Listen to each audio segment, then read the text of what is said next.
Meron tayong isang unit dito, Lenovo ThinkPad. Oh, pasensya na, naaarawan na dito sa table ko. E420. So, multiple screens daw yung nagpapakita dun sa kanyang screen. Test natin. Lagyan natin. Tapos parang nagpi-flicker daw. There's only a simple way, no, para ma-check natin kung LCD ba yan ang problema.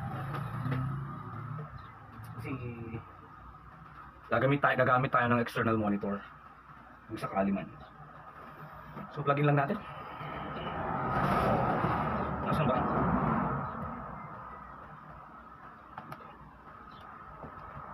Turning on. Yun. So ganyan siya mga kaibigan.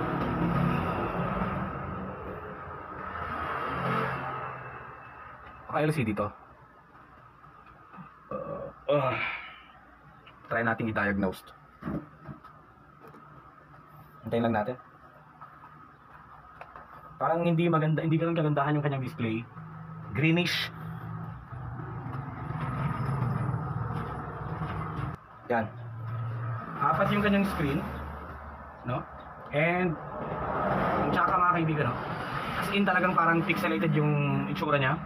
Signs na parang LCD yung problema. So, try natin pasukin yung BIOS, tignan natin kung ganito pa rin. F4. Shutdown natin or restart natin. Gamitan natin ang bootable device.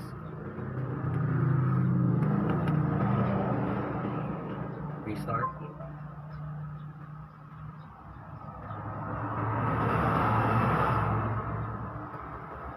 Shift.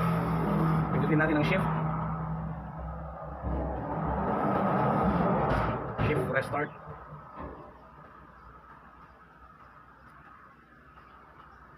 Yan, ganyan. Apat yung kanyang screen. May hati sa gitna.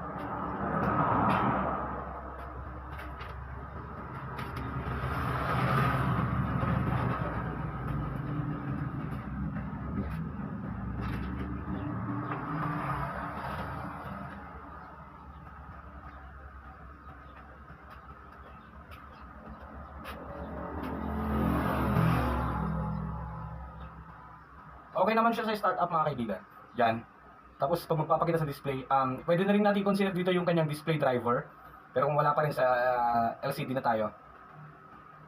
Yan, ganyan pa rin siya. Hindi na rin na-recognize yung ating bootable device. Try natin pasukin ang BIOS, shutdown natin.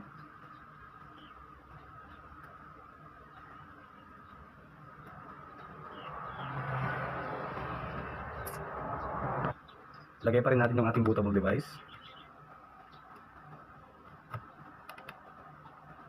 Yan. Escape. F2.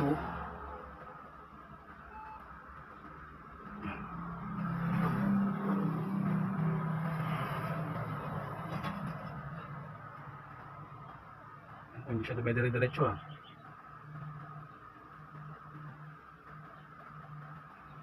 Ganun pa rin. Check natin yung kanyang RAM. Ganun lang siya.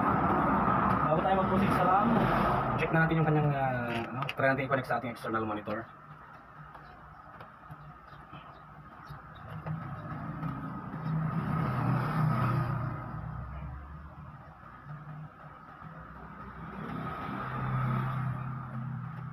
Yung automatic repair na yung nagpapakita.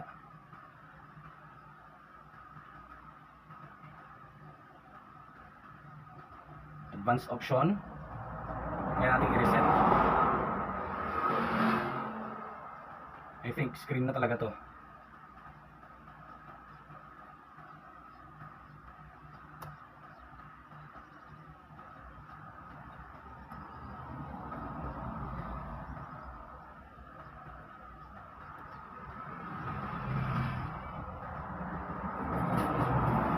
Hindi rin siya mag-display.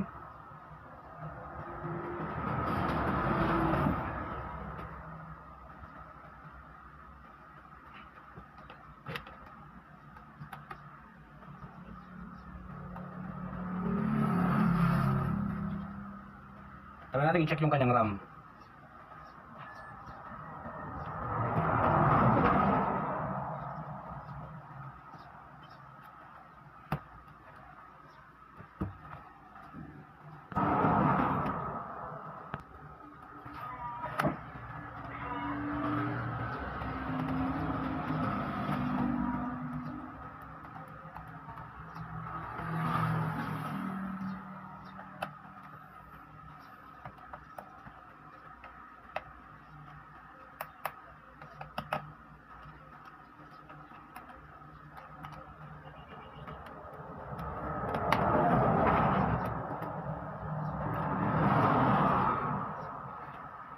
Maalikabok na rin.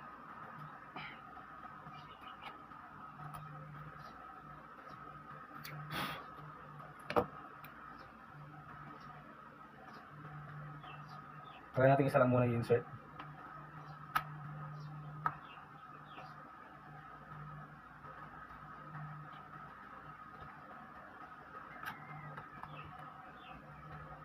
Turning on. Check natin. Still on pa rin.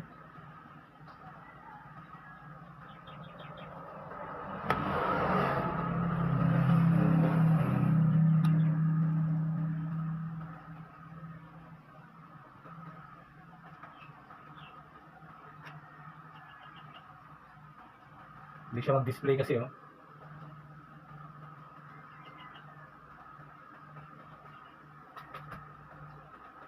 Yun. Okay. So meron na. And problem checked. Ang display sa kanyang screen mga kaibigan is 4. Pero ang display niya dito sa ating external is okay. So that means LCD na ang problema natin. Another epic repair na naman mga kaibigan. Yun. Okay. So at least problem check na mga kaibigan. LCD ang problema dito. Try pa rin natin gawa ng paraan. Try natin i-disconnect, reconnect. No? Baka sakali lang. Pero karaniwan kasi sa mga ganito, wala na sa sa settings yan. Kasi kung ganito rin ang display sa external monitor, that means sa system lang tayo. Pero dito kasi okay, dito sa external. So LCD problema natin. Para makasiguro tayo, check pa rin natin yung flex cable. Try nating disconnect, reconnect.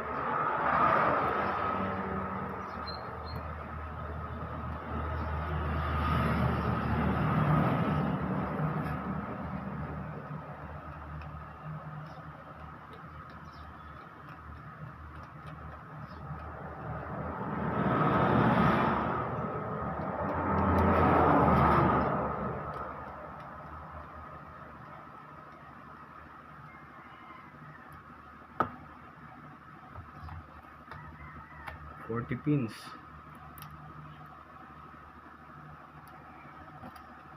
Mukhang okay naman ang attachment mga kaibigan.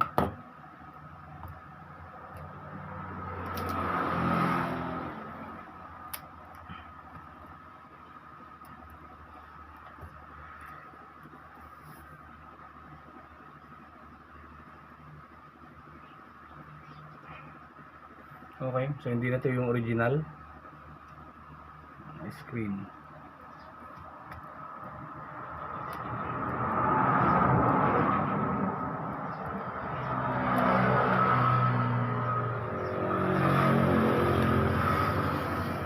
Connect natin na maigi.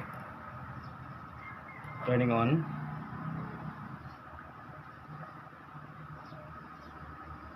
Still ganun pa rin. Triggered lang yan mga kaibigan. Mas lalo lang matitrigger yan. So kailangan na magpalit ng LCD dito.